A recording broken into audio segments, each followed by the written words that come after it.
જો આપણે O2 CO2 ના વિનિમયની વાત કરતા હતા કે વાયુકોષ્ઠ અને રુધિર વચ્ચે પ્રસરણની ક્રિયા દ્વારા ઓક્સિજન અને કાર્બન ડાયોક્સાઇડની આપ-લે થાય, બરાબર. અને એમાં આપણે પ્રમાણ પણ જોઈએ, આંશિક દબાણ PO2 અને PCO2 સ્વરૂપે, કે વાયુકોષ્ઠની હવામાં ઓક્સિજનનું આંશિક દબાણ કેટલું હોય, ઓક્સિજન વિહીન રુધિરમાં PO2 કેટલું હોય, એ બધાની ચર્ચા પણ કરી ગયા. એક કોષ્ટકમાં પણ આપણને આંકડાઓ આપ્યા હતા અને આકૃતિ સ્વરૂપે પણ આપ્યા હતા. ઓકે, હવે જોઈએ કે પ્રસરણ સપાટી કોને કહેવાય. તો કે પ્રસરણ સપાટી એટલે વાયુકોષ્ઠ અને રુધિરની વચ્ચેની સપાટી. દાખલા તરીકે જો એક વાયુકોષ્ઠ આપણે દોરીએ,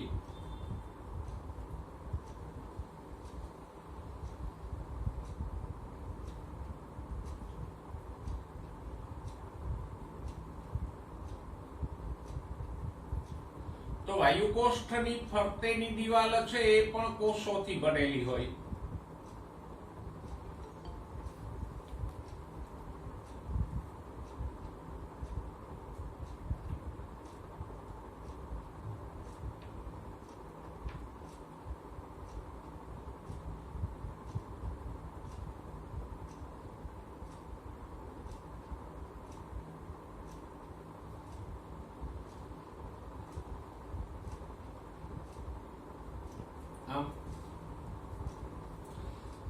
અને વાયુકોષ્ઠોની ફરતે રુધિર કેશિકાનું આખું જાળું હોય. સપોઝ કે આ વાયુકોષ્ઠ છે તો એની ફરતે આમ રુધિર કેશિકાઓ હોય, કારણ કે ઓક્સિજન ક્યાં જાય છે? રુધિરમાં જાય છે. CO2 રુધિરમાંથી આવે છે, તો વાયુકોષ્ઠની ફરતે રુધિર કેશિકાઓ હોવી જોઈએ અને હોય જ.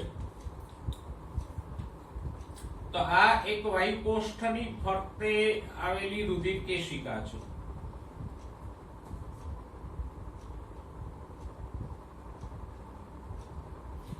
અને રુધિર કેશિકાની દિવાલ પણ કોષોથી બનેલી હોય.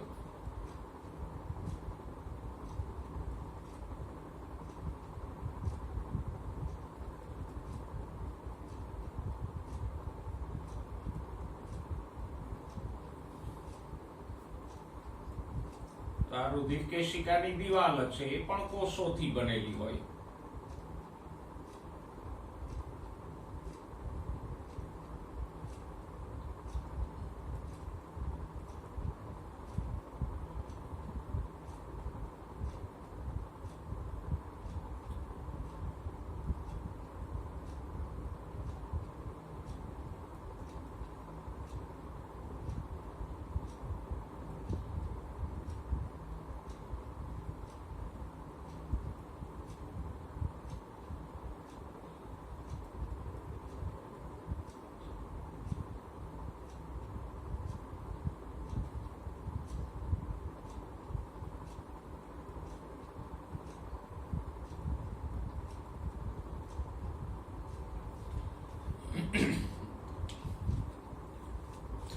હવે વાયુકોષ્ઠની દિવાલ અને રુધિર કેશિકાની દિવાલ એ બે સ્પર્શેલાના હોય, પણ બેની વચ્ચે એક અકોષીય એટલે કોષો વિહીન, કોષો ન ધરાવતું હોય એવું દ્રવ્ય હોય, એને કહેવાય આધાર કલા.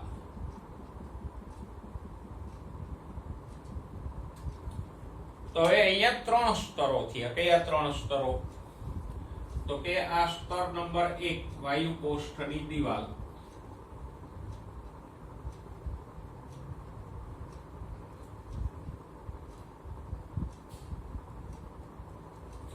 પછી સ્તર નંબર 2 આધાર કલા,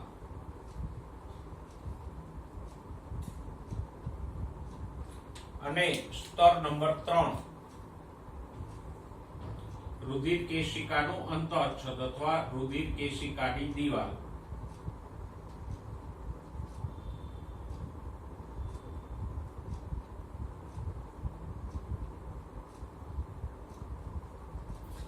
આ ત્રણેય સ્તરોથી જે આખી સપાટી બને એટલે કે આટલી જે સપાટી બની એને શું કહેવાય? પ્રસરણ સપાટી. આ ત્રણેય સ્તરોને સંયુક્ત રીતે શું કહેવાય? પ્રસરણ સપાટી.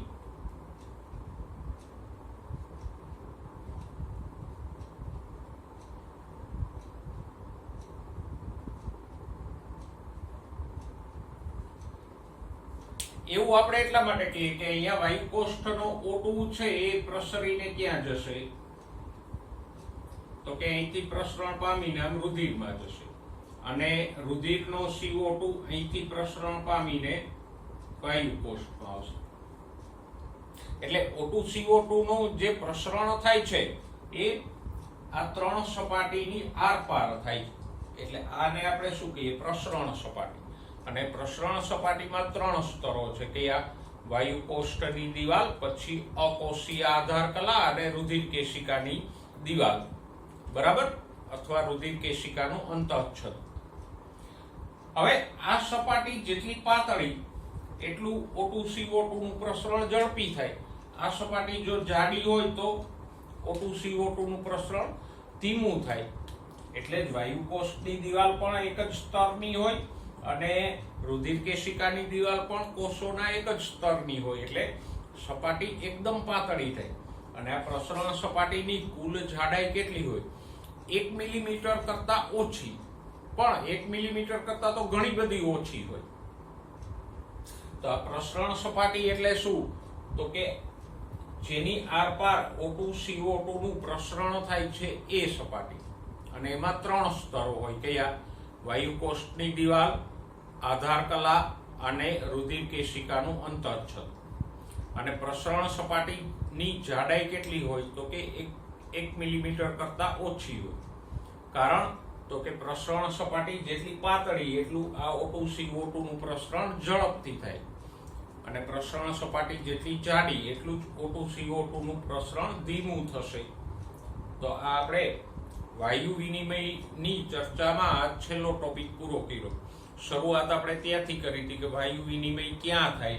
તો કે આ વાયુ કોષ્ઠમાં થાય. વિનિમય એટલે O2 CO2 ની આપલે વાયુ કોષ્ઠ દ્વારા થાય. કે કઈ ક્રિયાથી થાય વિનિમય? તો કે પ્રસરણથી. પ્રસરણ એટલે શું? તો કે વાયુઓ પોતાના વધુ સંકેન્દ્રણથી ઓછા સંકેન્દ્રણ તરફ જાય. જેમ કે અહીંયા O2 નું સંકેન્દ્રણ વધારે હોય, રુધિરમાં ઓછું હોય. અહીંયા કેટલું હતું? 104 mmHg હતું. રુધિરમાં 40 mmHg હતું. તો O2 વધુ સંકેન્દ્રણથી આમ જાય એ પ્રસરણ. એવી જ રીતે CO2 નું પ્રસરણ થાય. અને પ્રસરણ કઈ બાજુ થશે? તો કે દબાણ અથવા સાંદ્રતા ઢોળાંશ અનુસાર થશે, વધુ સાંદ્રતાથી ઓછી સાંદ્રતા તરફ. અને છેલ્લે આપણે પ્રસરણ સપાટી અને એના સ્તરોની વાત કરી. જો હવે વાયુઓનું વહન. વાયુઓનું વહન એટલે રુધિર દ્વારા O2 અને CO2 નું વહન. આપણે એ જાણીએ છીએ કે વાયુ કોષ્ઠ દ્વારા તો ખાલી વાયુ રુધિરમાં જાય કે રુધિરમાંથી આવે, પણ આખા શરીરના બધા કોષો સુધી એ ઓક્સિજનનું વહન કોણ કરી જાય? રુધિર. કઈ ફેફસાઓ તો શરીરના બધા કોષો સુધી ડાયરેક્ટ ઓક્સિજન પહોંચાડતા નથી. તો આમ વાયુઓ એટલે O2 CO2 નું વહન કોના દ્વારા થશે? રુધિરના માધ્યમથી થશે. એટલે આપણા શરીરમાં વાયુઓના વહનનું માધ્યમ કોણ છે? રુધિર. રુધિર જ O2 CO2 નું વહન કરે. O2 નું વહન કઈ બાજુ થાય?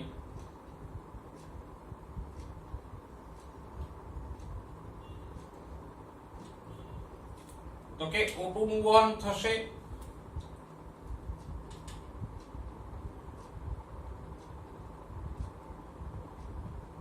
ફેફસા અથવા એમ કહીએ કે વાયુ કોષો થી પેશી કોષો સુધી.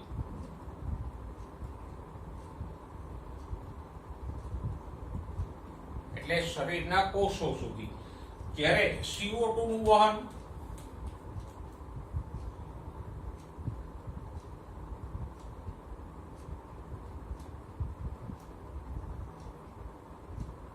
ઊંધી દિશામાં થશે. CO2 પેશી કોષોમાં ઉત્પન્ન થાય અને ફેફસા એટલે વાયુ કોષો સુધી વહન પામીને આવે.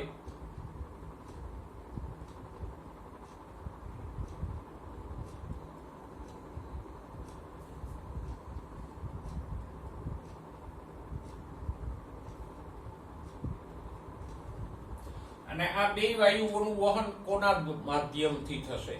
રુધિરના માધ્યમથી થશે. પણ હવે રુધિરમાં એમનેમ તો O2 કે CO2 વાયુ સ્વરૂપે વહન ન પામે.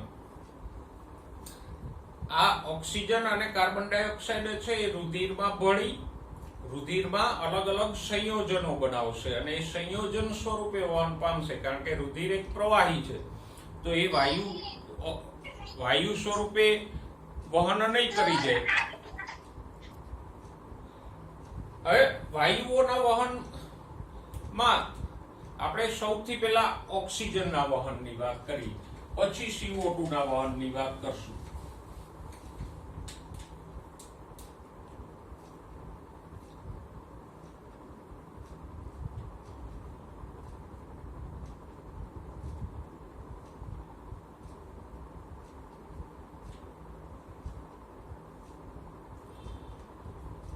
તો O2 નું વહન રુધિર દ્વારા બે સ્વરૂપે થશે. એક તો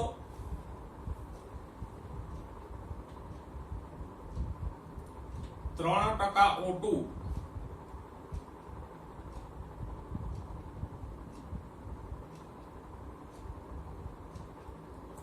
રુધિર રસના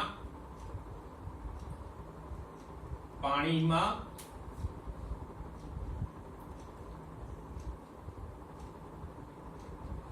દ્રાવ્ય થઈને વહન પામે.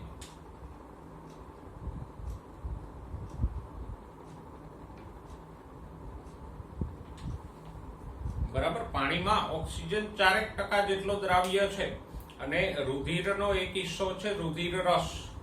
રુધિર રસમાં પુષ્કળ પ્રમાણમાં પાણી હોય, 90% કરતા વધારે. તો આજે રુધિર રસનું પાણી છે એમાં 3% જેટલો ઓક્સિજન દ્રાવ્ય થઈને વહન પામે. એ કોઈ સંયોજન બનાવતો નથી. પણ આ તો 3% થયું. બાકીનાનું શું? તો કે બાકીનો 97%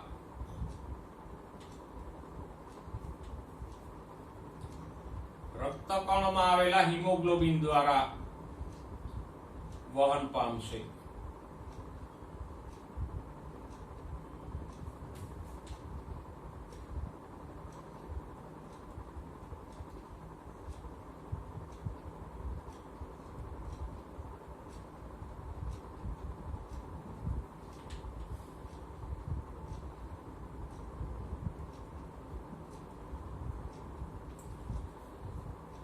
બરાબર.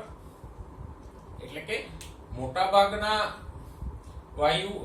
મોટાભાગના ઓક્સિજનનું વહન રક્તકણના હિમોગ્લોબિન દ્વારા થશે. બરાબર. પહેલા આપણે O2 ના વહનની પ્રક્રિયા જોઈએ. હવે હિમોગ્લોબિન શું છે? તો કે હિમોગ્લોબિન O2 ના વહનમાં આપણે આ જ ક્રિયા જોવાની છે. આમાં તો ખાસ કોઈ પ્રક્રિયા થતી જ નથી. આ 3% તો દ્રાવ્ય થઈને વહન પામી જશે. આપણે આ 97% કેવી રીતે હિમોગ્લોબિન દ્વારા વહન પામે એની વાત કરશું. બરાબર. હવે હિમોગ્લોબિન એક આયર્ન યુક્ત પ્રોટીન છે.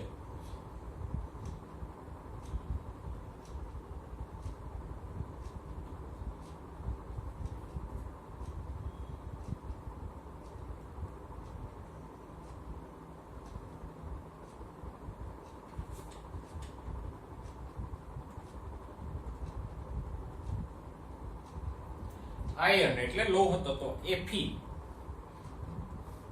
અને એની અંદર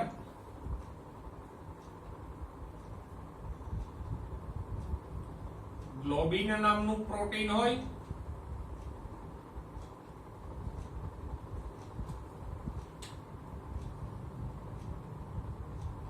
અને બીજો એક આયર્ન ધરાવતો અણુ હોય.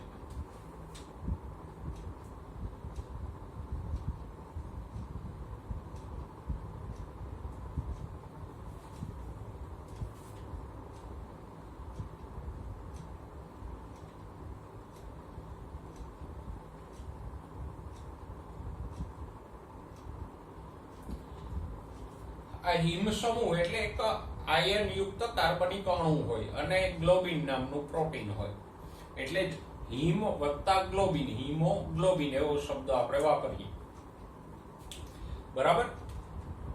તો આ હિમોગ્લોબિન દ્વારા કેવી રીતે O2 નું વહન થાય? તો કે હિમોગ્લોબિન સાથે ઓક્સિજન પ્રતિવર્તી પ્રક્રિયા દ્વારા જોડાશે. હિમોગ્લોબિન છે એ શ્વસન સપાટી એટલે ફેફસા પાસે, શ્વસન સપાટી એટલે વાયુ કોષ્ઠની આજુબાજુનું રુધિર,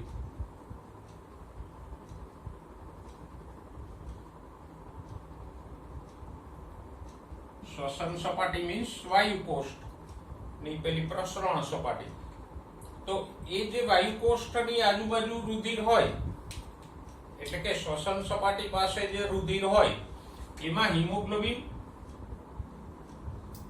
HB સ્વરૂપે હોય અને એની સાથે O2 સંયોજાય એટલે શું બની જાય?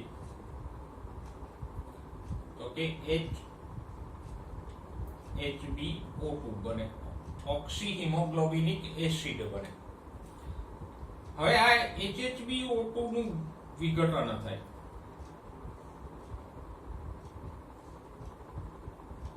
એટલે એમાંથી હાઇડ્રોજન આયન છૂટો પડે અને HbO2 છૂટો પડે.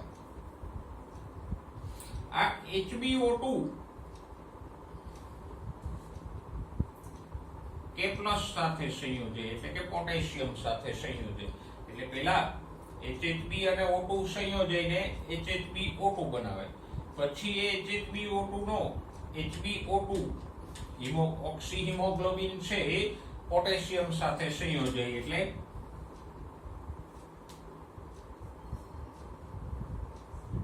KHbO2 પોટેશિયમ ઓક્સી હિમોગ્લોબિન બને અને પછી આ KHbO2 સ્વરૂપે જ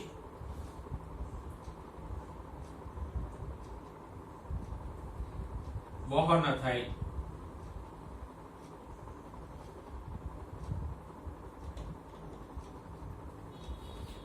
એટલે હિમોગ્લોબિન દ્વારા KHbO2 નામના સંયોજન, પોટેશિયમ ઓક્સી હિમોગ્લોબિન નામના સંયોજન સ્વરૂપે ઓક્સિજનનું ફેફસાના વાયુ કોષ્ઠોથી કોષો સુધી વહન થશે અને પછી પેશી કોષો પાસે શું થાય?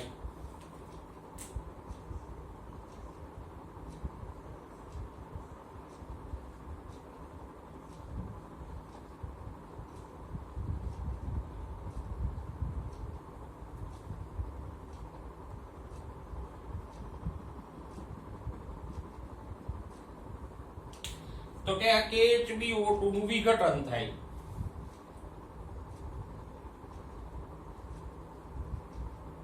પોટેશિયમ ઓક્સી હિમોગ્લોબિન હતો એનું વિઘટન થઈ જશે, એમાંથી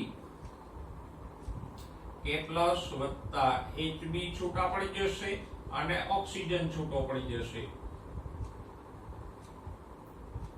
અને આ ઓક્સિજન પછી ક્યાં જાય? કોષની અંદર પ્રવેશી જાય.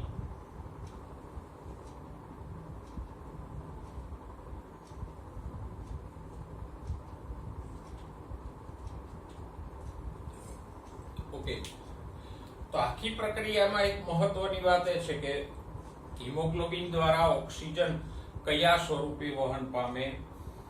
KHbO2 એટલે કે પોટેશિયમ ઓક્સી હિમોગ્લોબિન સ્વરૂપે વહન પામશે. ક્લિયર?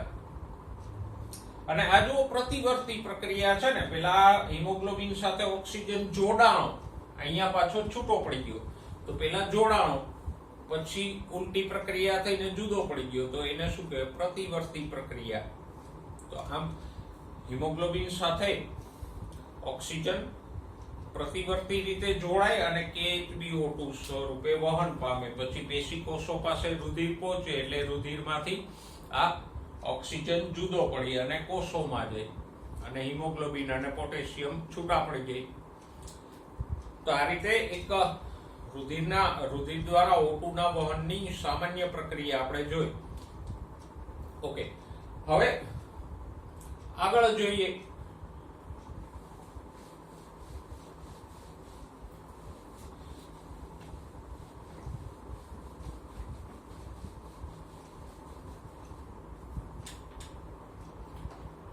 દરેક હિમોગ્લોબિનના અણુમાં 4 આ ગ્લોબિન પ્રોટીનની શૃંખલા હોય, પોલીપેપ્ટાઇડ શૃંખલા હોય. એવી જ રીતે આયન યુક્ત હિમ સમૂહ પણ કેટલા હોય? 4 હોય. અને આની સાથે જ ઓક્સિજન જોડાય. તો દરેક હિમોગ્લોબિનના અણુમાં 4 પ્રોટીનની શૃંખલાઓ હોય અને 4 આયન યુક્ત હિમ સમૂહ હોય. એટલે મીન્સ કે દરેક હિમોગ્લોબિનનો અણુ વધુમાં વધુ 4 ઓક્સિજન અણુનું વહન કરી જાય. યાદ રાખજો, દરેક હિમોગ્લોબિનનો અણુ મેક્સિમમ કેટલા O2 નું વહન કરી જાય? 4.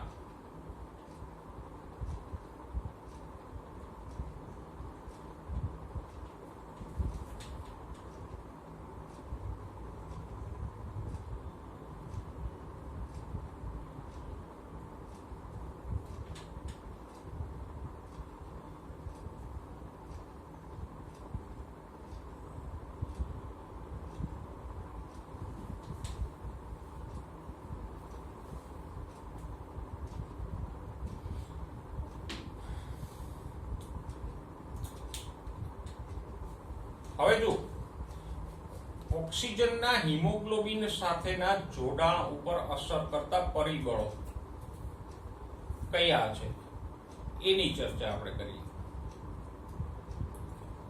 કારણ કે આ હિમોગ્લોબિન અને ઓક્સિજન જોડાય અને જે KHbO2 બન્યો, તો એની ઉપર અમુક પરિબળો અસર કરે. એ પરિબળો જો અનુકૂળ હોય તો આ ઓક્સિજન અને હિમોગ્લોબિન ઝડપથી જોડાય, વધારે જોડાય. એ પરિબળો અનુકૂળ ના હોય તો એ ઓક્સિજનનું જોડાણ ઓછું થાય અને આ જે સંયોજન છે હિમોગ્લોબિન ઓક્સિજનનું એ ઓછું થાય તો આપણને ઓક્સિજન પણ ઓછો મળે.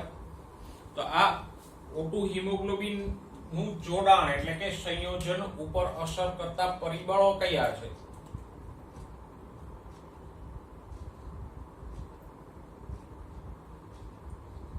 Hb એટલે હિમોગ્લોબિન.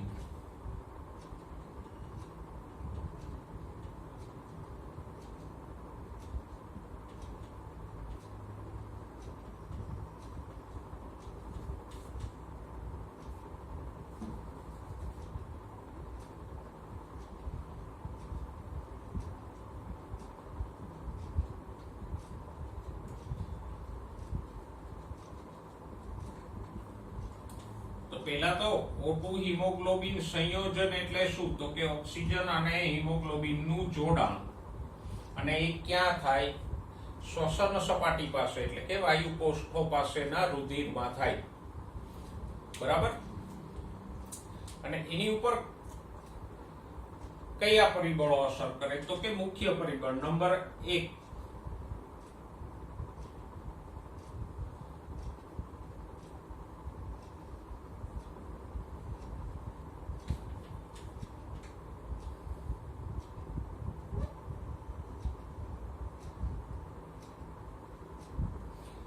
PO2 બટ ઓબ્વિયસ મુખ્ય પ્રમાણ છે, પરિબળ છે. શું કામે? તો કે PO2 જેટલું વધારે એટલું જ O2 Hb નું જોડાણ વધે. દાખલા તરીકે વાયુ કોષ્ઠમાં PO2 105 હોય છે, તો એ જો ઓછું થાય, ઘટીને અડધું થઈ જાય, તો પછી O2 Hb નું જોડાણ ઓછું થશે ને. ઓકે, પછી બીજું પરિબળ કયું છે? તો કે PCO2.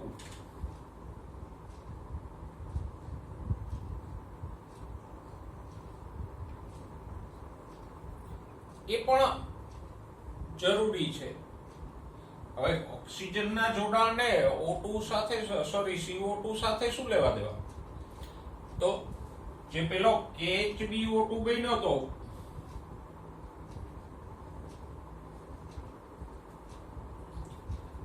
એમાંનો પોટેશિયમ ક્યાંથી આવે?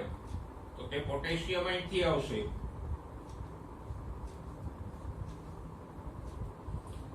જે CO2 હોય એ KHCO3 માં ફેરવાય. પેશી કોષોમાંથી જે CO2 આવે એ પહેલા બાયકાર્બોનેટ આયનમાં ફેરવાય, પછી એ બાયકાર્બોનેટ પોટેશિયમ સાથે સંયોજાય અને એ K પ્લસ વત્તા HCO3 માઇનસ એટલે બની જાય KHCO3. પછી આ KHCO3 નું પાછું વિઘટન થાય K પ્લસ વત્તા HCO3 માઇનસ માં, અને આ જે પ્રક્રિયા આપણે જોઈ HBO2 વત્તા K પ્લસ એમાંથી KHCO3 બનવાની, તો એ K પ્લસ ક્યાંથી આવ્યું? આ KHCO3 ના વિઘટનથી આવ્યું. એટલે પેલા CO2 છે એ પોટેશિયમ સાથે સંયોજાય અને પોટેશિયમ બાયકાર્બોનેટમાં ફેરવાય. એ પોટેશિયમ બાયકાર્બોનેટ ફેફસા પાસે આવે એટલે એમાંથી પોટેશિયમ છૂટો પડે. એ પોટેશિયમ આ HBO2 સાથે સંયોજાય અને KHBO2 બનાવે. તો KHBO2 બનવા માટે પોટેશિયમ જરૂરી છે. પોટેશિયમ શેમાંથી આવે? KHCO3 માંથી આવે. KHCO3 શેમાંથી બને? તો કે CO2 દ્વારા બને. તો પછી PCO2 છે એ પણ આ સંયોજનને અસર કરે ને, બરાબર? જેટલું PCO2 ઊંચું એટલું જ આ પોટેશિયમ મુક્ત થવાનો દર નીચો રહે અને ઓક્સિજન હિમોગ્લોબિન સંયોજન ધીમું પડે. પછી હાઇડ્રોજન આયનની સાંદ્રતા.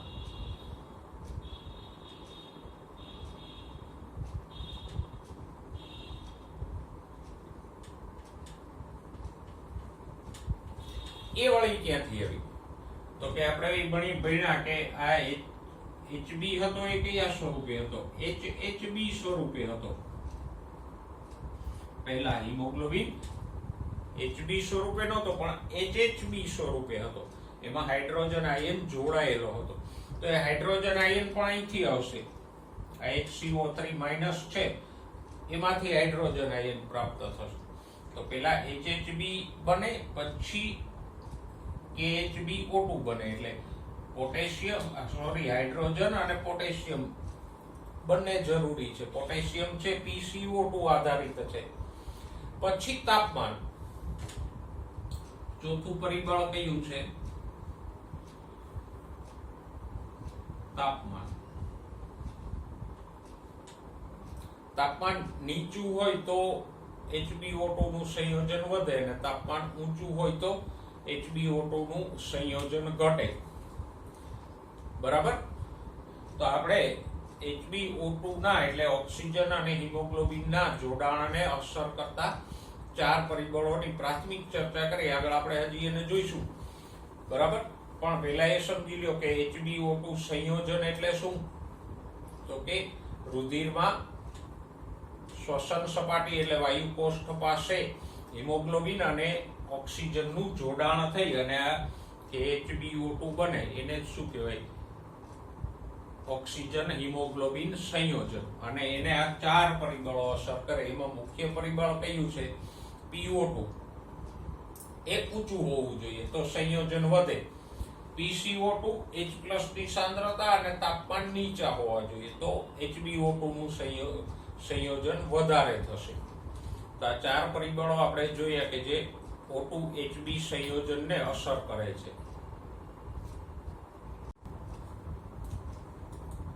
ઓકે, હવે આ HbO2 સંયોજન એટલે કે વાયુ કોષ્ઠ પાસેના રુધિરમાં ઓક્સિજન અને હિમોગ્લોબિનના જોડાણને અસર કરતા આ 4 પરિબળોને આપણે એના પ્રમાણ સાથે જોઈએ.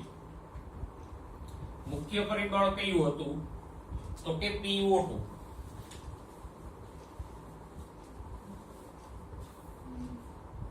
તો વાયુ કોષ્ઠોમાં PO2 વધુ હોય તો HbO2 સંયોજન વધે.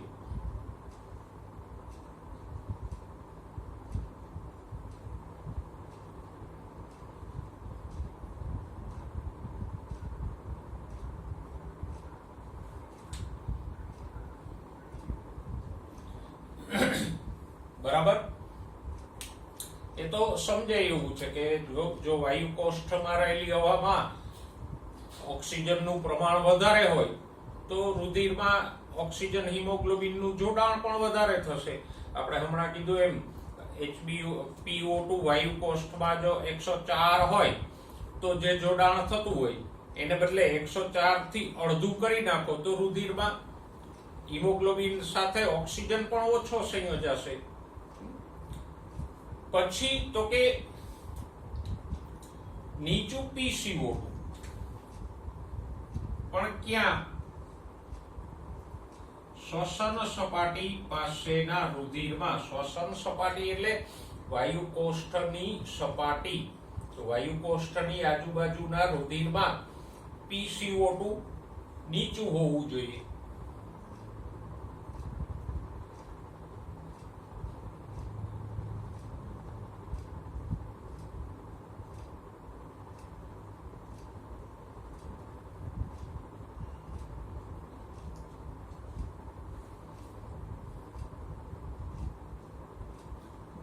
એ જો નીચું હોય તો HbO2 સંયોજન વધારે થાય હોય. PCO2 ને આની સાથે શું લાગે વળગે?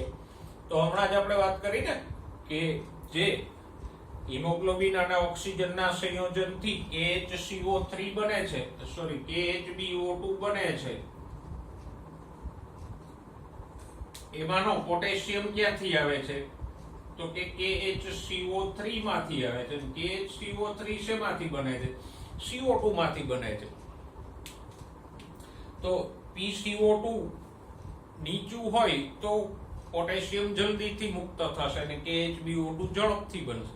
જો PCO2 ઊંચું હોય તો પોટેશિયમ જલ્દીથી મુક્ત નહીં થાય એટલે KHbO2 બનવાનું પ્રમાણ એટલે કે HbO2 નું સંયોજન ધીમું થશે. પછી હાઇડ્રોજન આયનની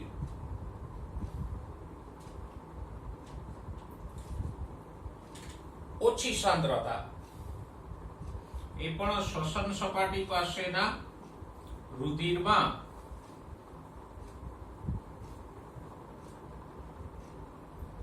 H+ નું પ્રમાણ નીચું હોય. બરાબર? કારણ કે H+ પણ આમાંથી જ આવશે. અહીંથી જે HCO3 છૂટો પડે એમાંથી જ સરવાળે H+ આવશે.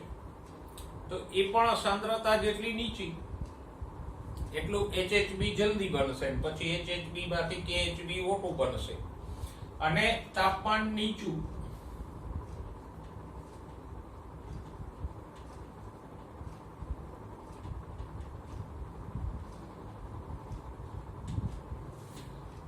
તો પણ HbO2 નું સંયોજન વધશે. બરાબર? તો આ ચાર પરિબળો છે કે જે શ્વસન સપાટી પાસે રુધિરમાં O2Hb નું સંયોજન અને એ જ રીતે પાછું પેશીકોષો પાસે વિયોજન. વિયોજન એટલે આ KHbO2 માંથી ઓક્સિજન છૂટો પડે એ આપણે ભણી ગયા કઈથી KHb અલગ થઈ જશે અને O2 અલગ થઈ જશે પેશીકોષો પાસે. પછી આ O2 છે એ કોષોમાં પ્રવેશે. તો આ જે છૂટું પડ્યો ઓક્સિજન એને શું કહેવાય? વિયોજન. સંયોજન ક્યાં થશે? HbO2 નું સંયોજન ક્યાં થાય? શ્વસન સપાટી પાસે એટલે વાયુ કોષ્ઠો પાસેના રુધિરમાં. અને HbO2 નું વિયોજન ક્યાં થશે? પેશીકોષો પાસેના રુધિરમાં થશે. બરાબર? સંયોજન એટલે પાછું એકવાર કહી દઉં, ઓક્સિજન અને હિમોગ્લોબિન જોડાઈને KHbO2 બનાવે એ સંયોજન. અને KHbO2 માંથી ઓક્સિજન છૂટો પડે એને શું કહેવાય? વિયોજન. તો આ સંયોજનને જે પરિબળો અસર કરે છે સેમ જ પરિબળો વિયોજનને પણ અસર કરશે. બરાબર? પણ થોડાક અલગ રીતે. આ ચાર જ પરિબળો હશે પણ અલગ રીતે.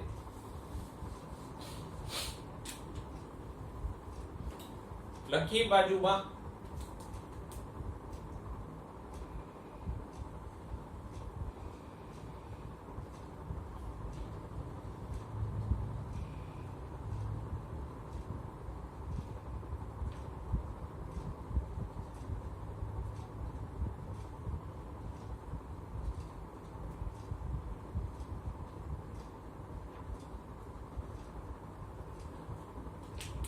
જો પેલું પરિબળ PO2 પણ અહીંયા વાયુ કોષ્ઠ નહીં આવે, અહીંયા કોણ આવશે? રુધિર અને પેશીકોષો આવશે ને, વિયોજન પેશીકોષો પાસે થાય તો ત્યાં વાયુ કોષ્ઠને બદલે રુધિર અને પેશીકોષો આવશે. તો પેશીકોષોમાં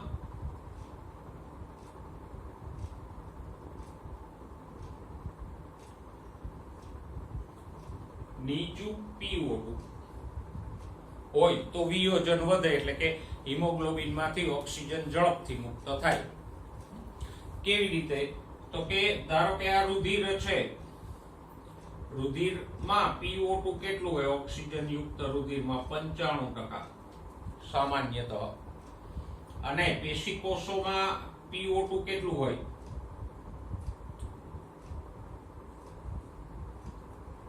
તો કે 40 mmHg. તો જો 95 mmHg અને 40 mmHg, તફાવત કેટલો થયો? 55 mmHg નો થયો ને, 95 - 40. તો અહીંયા વિયોજન જલ્દી થશે, એટલે કે ઓક્સિજન અહીંથી જલ્દી છૂટો પડીને આમ જશે. પણ હવે જો પેશીકોષોમાં આ 40 mmHg છે એને બદલે 80 mmHg હોય, મીન્સ કે પેશીકોષોમાં ઓલરેડી વધારે ઓક્સિજન હોય, તો આ તફાવત કેટલો થયો? હવે 55 ને બદલે 15 mmHg નો જ રહ્યો, 95 - 80. તો અહીંથી ઓક્સિજન ધીમે ધીમે છૂટો પડશે, કારણ કે પ્રસરણનો એ સિદ્ધાંત છે કે વાયુ અહીંથી આ તરફ જાય તો સાંદ્રતાનો તફાવત જેટલો વધારે એટલું પ્રસરણ ઝડપી થાય. સામાન્ય તફાવત કેટલો હતો? 95 થી 40. રુધિરમાં 95 mmHg હોય અને પેશીકોષોમાં PO2 40 mmHg હોય, તો એ તફાવત વધારે થયો તો ઓક્સિજન ઝડપથી છૂટો પડીને કોષમાં જશે. પણ જો આ રુધિર અને પેશીકોષો વચ્ચે તફાવત ઓછો હોય, એટલે કે કોષની અંદર ઓલરેડી ઓક્સિજન વધારે જ હોય, તો પછી ધીમે ધીમે જશે. એ તો સિમ્પલ છે ને, ઢાળ જેટલો વધારે એટલું જ પ્રસરણ વધે. કોઈ આમ ભૌતિક ઢાળ હોય, અહીંયા આપણે કોઈ વસ્તુ મૂકીએ તો એ આમ ધીમે ધીમે ધીમે ધીમે ધીમે ધીમે ગતિ કરશે. ઢાળ વધારે હશે તો ઝડપથી જશે. એમ અહીંયા પણ સાંદ્રતાનો તફાવત બે જગ્યાએ વધારે તો O2 નું પ્રસરણ ઝડપી થશે, વિયોજન જલ્દી થશે. બે વચ્ચે સાંદ્રતાનો તફાવત ઓછો હોય, રુધિર અને પેશીકોષો વચ્ચે, તો O2 નું પ્રસરણ ધીમું થશે. એટલે પેશીકોષોમાં PO2 નીચું હોય તો વિયોજન ઝડપી થશે. પછી તો કે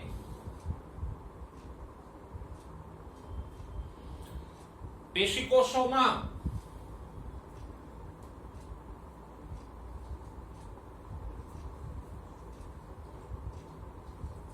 ઊંચું PCO,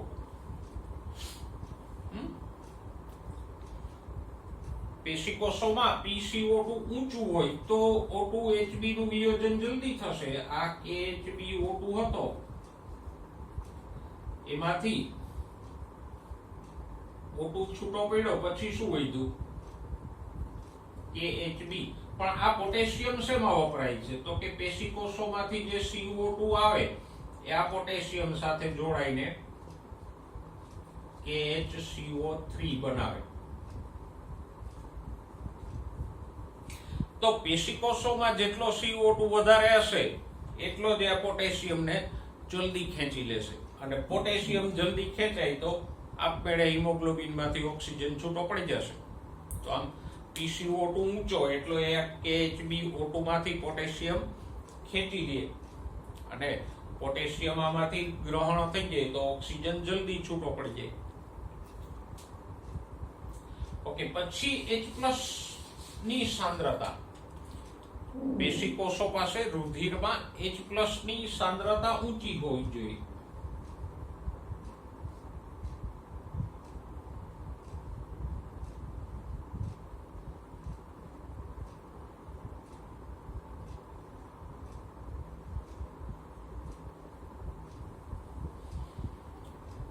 કારણ કે H+ વધારે, એમ KHCO3 નું નિર્માણ ઝડપી થાય અને KHCO3 નું નિર્માણ ઝડપી થાય તો પેલા KHBO2 નું વિયોજન ઝડપી થશે અને તાપમાન તો કે ઊંચું હોવું જોઈએ. પેશી કોષો પાસે તાપમાન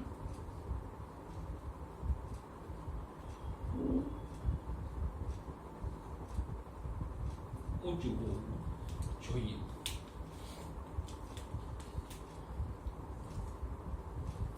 બરાબર.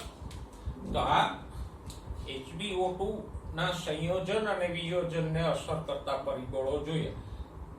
ફરી એકવાર કહી દઉં, સંયોજન એટલે શું? તો કે હિમોગ્લોબિન અને ઓક્સિજનનું જોડાણ થાય અને KHbO2 બને એક. સંયોજન ક્યાં થાય HbO2 નું? શ્વસન સપાટી પાસે એટલે કે વાયુ કોષ્ઠોની આજુબાજુના રુધિરમાં થાય. HbO2 નું વિયોજન એટલે શું? તો કે પેલા KHbO2 માંથી ઓક્સિજન છૂટો પડે એક અને એ પ્રક્રિયા વિયોજનની પ્રક્રિયા ક્યાં થાય? પેશી કોષો પાસેના રુધિરમાં થાય.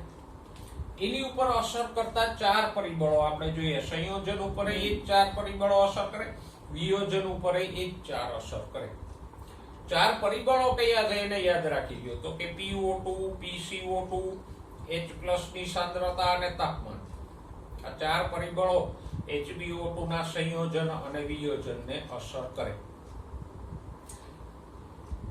ક્યાં કેટલું હોય કયું પરિબળ એ યાદ રાખવું સહેલું છે. એક જ યાદ રાખી લો.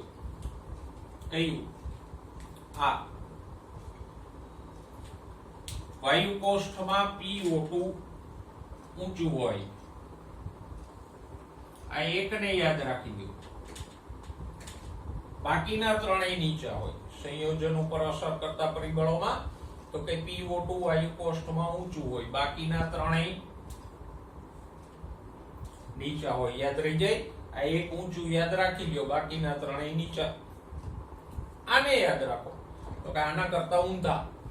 અહીંયા PO2 સંયોજનમાં ઊંચું છે, અહીંયા નીચું હોય, બાકીના ત્રણેય ઊંચા હોય.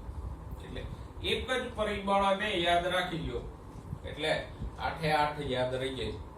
MCQ પૂછે તો સહેલાઈથી આવડી જાય કે PO2 ઊંચું વાયુ કોષ્ઠ પાસે, બાકીના ત્રણેય નીચા. વિયોજનમાં આના કરતા ઊંધા. અહીંયા PO2 ઊંચું તો ત્યાં નીચું, બાકીના ત્રણેય અહીંયા નીચા તો વિયોજનમાં ઊંચા. તો આમ સિમ્પલી સંયોજન અને વિયોજનના પરિબળો તમને યાદ રહી જાય. ઓકે, જો નીચે એક લીટી આપી છે કે એને ધ્યાનમાં રાખજો. 100 ml રુધિર, 100 ml ઓક્સિજન યુક્ત રુધિર હોય તો એમાંથી લગભગ 5 ml O2 પેશીઓને મળે. એટલે ઓક્સિજન યુક્ત 100 ml રુધિર હોય તો એ 5 ml ઓક્સિજન પેશી કોષોને આપે. આમ તો 25 ml જેટલું વહન કરી જાય, પણ એમાંથી 5 જ ml એ પેશીઓને આપે. બાકીનો 20 ml છે એ રુધિરમાં સંગ્રહાયેલો રહે. આપણે જ્યારે કોઈ ભારે કામ કે વ્યાયામ કરતા હોય ત્યારે એ 20 ml વપરાય. એટલે ટોટલ 100 ml રુધિર છે એ 25 ml ઓક્સિજનનું વહન કરે, પણ એમાંથી ફક્ત 5 ml એ પેશી કોષોને આપે છે. હવે ઓક્સિજન હિમોગ્લોબિન વિયોજન વક્ર જોઈએ.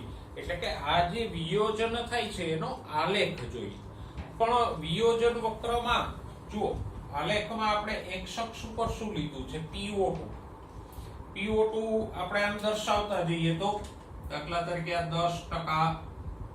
10 mmHg, પછી 20 mmHg, 30 mmHg, 40 mmHg, 50 mmHg, 60, 70, 80, 90 અને 100 mmHg માં આપણે PO2 લખ્યું છે. બરાબર. અને y અક્ષ ઉપર આપણે શું લીધું છે? HbO2 ની સંતૃપ્તતા. હવે સંતૃપ્તતા એટલે શું? તો કે કેટલા ટકા હિમોગ્લોબિન સાથે ઓક્સિજન જોડાય એને શું કહેવાય? સંતૃપ્તતા.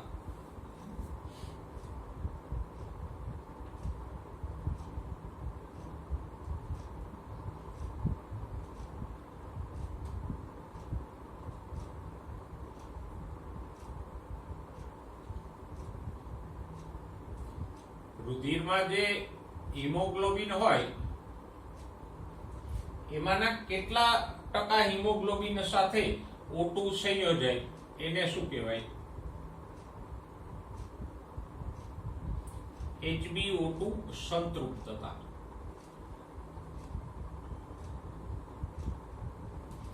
દાખલા તરીકે રુધિરમાં જે હિમોગ્લોબિન છે એમાંના 50% હિમોગ્લોબિન સાથે જ ઓક્સિજન જોડાણો, 50% હિમોગ્લોબિન સાથે નથી જોડાણો, તો સંતૃપ્તતા કેટલી કહેવાય? 50%.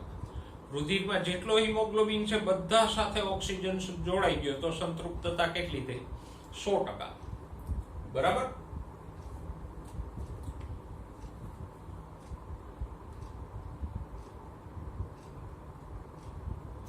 તો અહીંયા વાયક્ષ ઉપર આપણે સંતૃપ્તતા લીધી છે. તો જો હવે તો સિમ્પલ વસ્તુ છે કે જેટલું PO2 વધારે એમ HbO2 ની સંતૃપ્તતા વધારે. જો રુધિરમાં PO2 0 હશે એટલે કે ઓક્સિજન હશે જ નહીં તો સંતૃપ્તતા એટલે કે HbO2 જોડાણનું પ્રમાણ કેટલું રહેશે? 0. પછી રુધિરમાં ઓક્સિજન જેમ જેમ વધતો જશે એમ HbO2 ની સંતૃપ્તતા પણ વધતી જશે.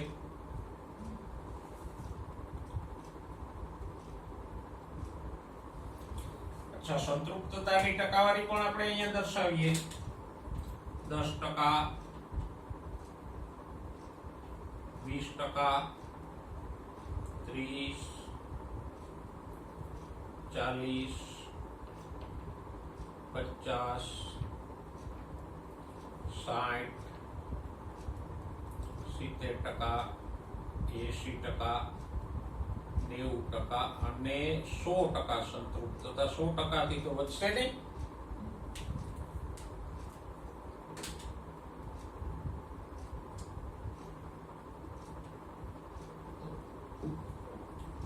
તો જેમ PO2 વધતું જશે એમ HbO2 જોડાણની ટકાવારી એટલે કે સંતૃપ્તતા પણ વધતી જશે. જો PO2 છે 10 થી વધીને 20 થાય તો જોડાણની ટકાવારી વધશે, એમ વધતું જશે.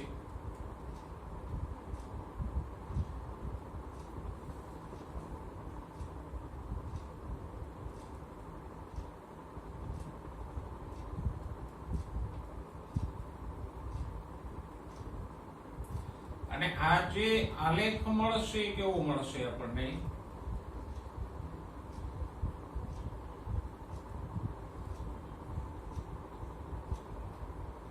એસ આકાર.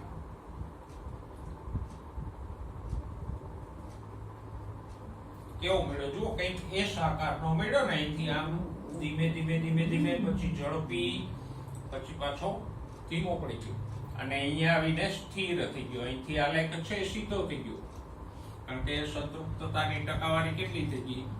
100%. તો લગભગ 95 mmHg એ 100% સંતૃપ્તતા આવી ગઈ. રુધિરમાં PO2 95 mmHg થાય તો સંતૃપ્તતા કેટલી થઈ ગઈ? 100%. સ્વાભાવિક છે કે રુધિરમાં એનાથી ઓક્સિજનનું આંશિક દબાણ PO2 નીચું હોય તો જોડાણની ટકાવારી પણ ઘટશે. પણ આલેખ છે શરૂઆતમાં ધીમો હશે, પછી ઝડપી સંતૃપ્તતા હશે, પછી પાછું ધીમું પડી જશે. આ બિંદુ એ બધા જ હિમોગ્લોબિન સાથે ઓક્સિજન જોડાઈ ગયો એટલે સંતૃપ્તતા 100% થઈ ગઈ. અને સામાન્ય તંદુરસ્ત વ્યક્તિમાં કેટલા પ્રમાણે થાય? 95 mmHg O2 હોય તો 100% સંતૃપ્તતા આવી જાય. આને આપણે વિયોજન વક્ર કહીએ, પણ ખરેખર એ સંયોજન દર્શાવે. હવે એમાં ફેરફારો થશે, લેફ્ટ શિફ્ટ, રાઈટ શિફ્ટ, પણ એને આપણે આગળ નીટના ટોપિક્સમાં સમજશું. તો આ મુદ્દામાં આપણે સૌથી પહેલા તો ઓક્સિજનના વહનની વાત કરી કે ઓક્સિજનનું વહન કેવી રીતે થાય, તો કે KHbO2 સ્વરૂપે થાય. પછી O2 હિમોગ્લોબિન સંયોજનને અસર કરતા પરિબળો જોયા. એવી જ રીતે પેશીકોષો પાસે O2 હિમોગ્લોબિનના વિયોજનને અસર કરતા પરિબળો જોયા.